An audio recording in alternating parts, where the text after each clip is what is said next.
The halo effect.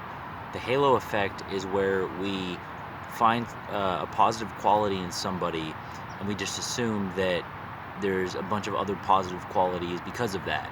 And so this can take the form of someone being very good looking, and because they're good looking, you just assume that they're a very good, positive, well-rounded person in other areas because of the halo effect, because of them being good looking.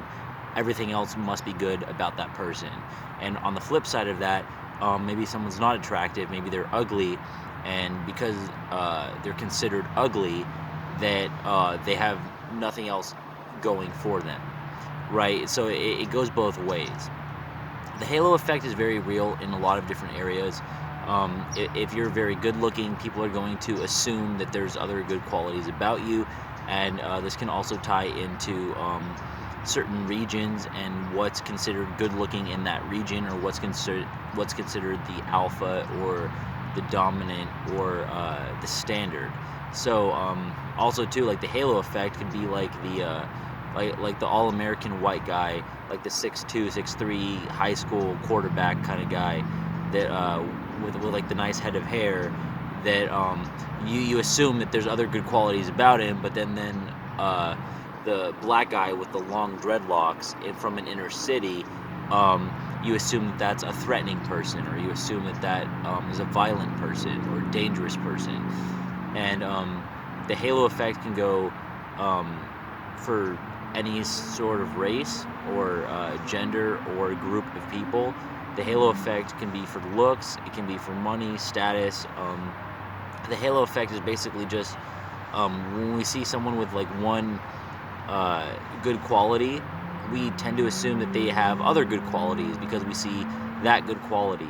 So it's like, oh, well, this is the rich guy in our town or our community, our neighborhood. So we assume that everything else is just good and positive as well. And this person's poor. This person doesn't have anything to offer me personally. So they must just, like, there's nothing they can offer, right? There's nothing positive about them. So it goes both ways. The halo effect is very strong with that. And I've noticed that in my own life too, with especially being mixed race and being with a modeling agency here in San Diego. I've noticed the halo effect with just with looks and with how people treat others. It's very true.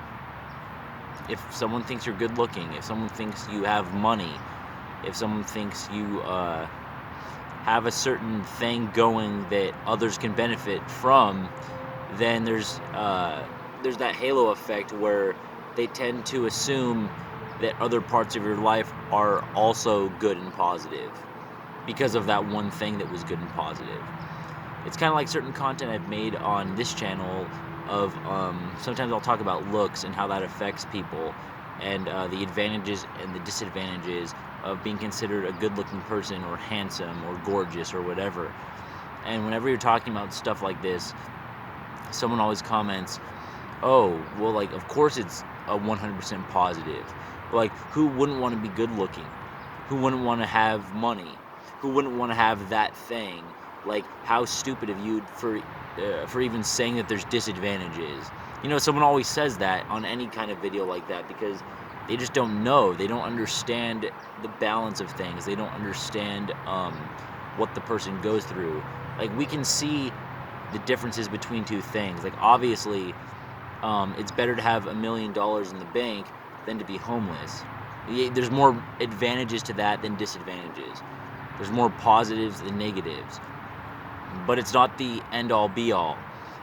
You know, because people around you, when you have that money, people expect things from you, right? And people are more critical of you when you have that money. People know that you're in that position. People know that you have that status. People judge things about you. People think things about you that aren't necessarily true because you have that status. And in our attempt to balance things out and make things equal, you just like having more of money or having more of looks or whatever the thing, houses, cars, whatever, that's not like a 100% positive. That's not like a 100% like, oh, that person just like completely beat everybody else in life, because everybody's given a hand. we're all humans. We all eat food, and we go to the bathroom, and we sleep, we reproduce, we do the same things as our fellow human being. So a lot of people assume when they see someone with a better position or something they don't comprehend, they assume it's a 100% positive because they're not taking into account other areas of that person's life. Or like they saw the person for the first time at 30 years old, where the person has $1 million in the bank at 30 years old, and they just assume, oh, it must be nice, we have $1 million. There's 30 years prior to that. You don't know what they went through, you don't know their life, you don't know what they deal with. It's all balanced. And it can be very hard to explain to some people because they only see what they perceive as the advantage of that person or the disadvantage of that person, or the pro of that person or the con of that person, the positive of that person or the negative of that person.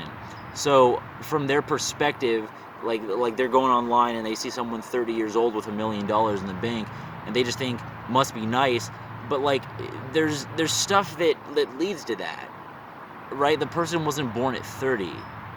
The person wasn't born with what you're perceiving.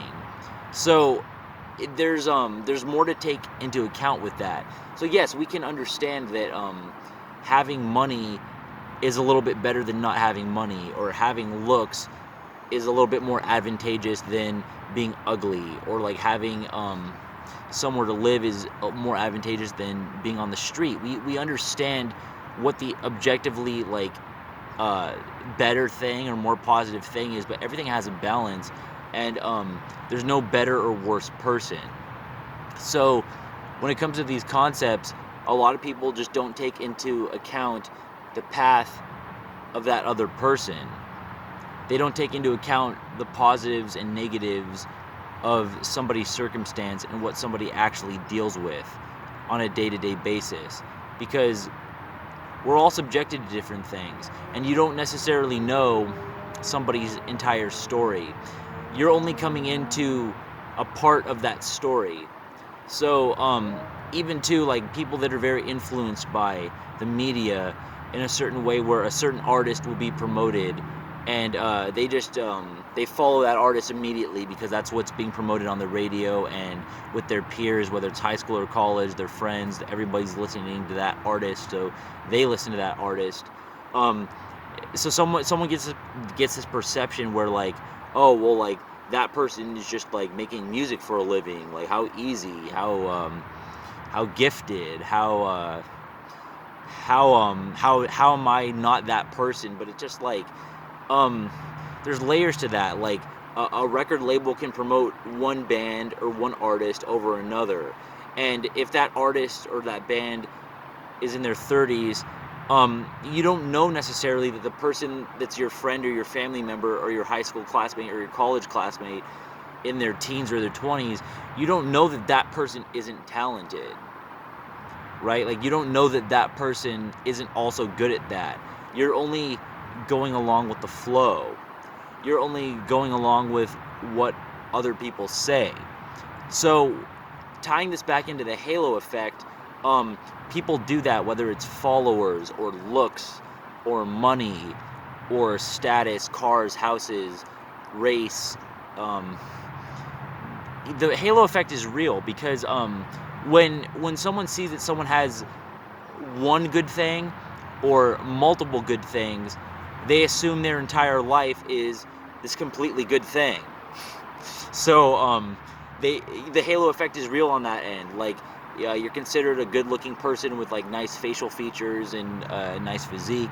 So clearly you're just a better person than everybody else, and that you never make mistakes. You never go through the trials and tribulations of life, because we've attributed this one or few things that are good or positive in our perception. So everything must be good or positive, and you have no right to ever complain about anything because we've already perceived that everything you do is positive. The halo effect is real in that sense, with looks and money and status and cars, houses, anything that you could ever deem as the positive. The halo effect is real. It's also real on the other end of the spectrum, where you see someone has something that's considered bad or negative. They're homeless, they're ugly, they're short, they're whatever. And so you assume that everything else about them is just pure negative, or like you can't personally gain something from them. You can't personally benefit off of them. So you just don't even spend the time of day like, who's that person kind of mentality. So the halo effect works both ways. I've noticed this in my life, with looks and just whatever, being mixed race myself, half black, half white. I got the green eyes. I'm with a modeling agency. I noticed the halo effect, and I notice when people think that you have something of a positive thing, you tend to have more of a positive perception because of that positive thing. But also too, when people experience someone, they think that's a negative thing, like, oh, this guy is short, this guy is ugly, this guy doesn't have any money, he's homeless, he's on the street, like, look at him panhandling. So you think that he's just everything else about him is negative because you just see one or a few things that are negative in your perception, so you think everything else is negative. Panhandler on the street, homeless guy. Who isn't panhandling? Right? Like, who isn't like asking for money or going for money, or just like, why is the homeless guy panhandling because he has a jar asking for bills and coins? Why is he panhandling? And why is anybody else noble because they went to a job interview? I mean, anybody's panhandling, anybody's looking for money, anybody's looking for their own come up, right? So it's just like, the halo effect is definitely real when we talk about what blue pill, red pill, black pill, the manosphere. People perceiving that you have more positive stuff going on because they think one thing about you is positive, or a few things about you are positive. So they attribute everything else in your life as positive, right? If you're a good-looking person that makes a video about the advantages and disadvantages of being good-looking, everyone just like, you total idiot, of course it's an advantage. Like, oh, like, look at this Chad telling us that looks don't matter. It's like, of course looks matter. Of course money matters. Of course your race matters. Of course anything matters. Like, any metric matters, but it's not the end-all be-all. There's other things going on, and the advantage given to that person in the eyes of other people, when enough people see that that's an advantage, or that's a pro, or that's a positive, that brings more negativity into that person's life, because people see that that person's advancing. People see that that person's benefiting. So because of that, there's the balance of people bringing it back down. And a lot of people don't understand that stuff. The halo effect is real. When you got one thing that's positive, perceived by others, or a few things, they tend to think that other things are also positive about you. But also, one thing that's perceived as negative, or a few things, they tend to think that everything else is negative about you. It's all relative, and you don't really know that person's circumstance or what they've gone through in the totality of their life.